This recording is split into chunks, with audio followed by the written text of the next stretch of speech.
आज युवक काँग्रेसच्या वतीने पोलीस अधीक्षक सन्माननीय अतिश चांडक सर यांची भेट घेऊन अकोला शहरामध्ये जे हेल्मेट सक्ती सुरू आहे त्या संदर्भात आम्ही सरांची भेट घेतली व त्यांना आम्ही विनंती केली की अकोला शहराची परिस्थिती बघता आपण पाहतो रस्ते व सगळं अतिक्रमण झालेलं आहे आणि अकोला शहरामध्ये एवढे अरुंद रस्ते नाही आहे की तिथे आपण वेगाने वाहने चालू आणि आपण बघतो की 40 चालवता येत नाही.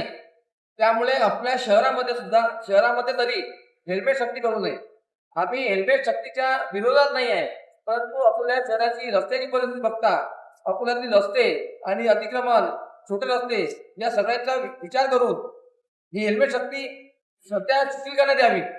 आधी अकोलेकरांना एक मोठे रस्ते सुसज्ज रस्ते आणि या शहरातील अतिक्रमण हटवावे, मग नंतर हेल्मेट सक्ती करावी अशी विनंती आम्ही माननीय पोलीस अधीक्षक साहेबांना करण्यात आलो आहे.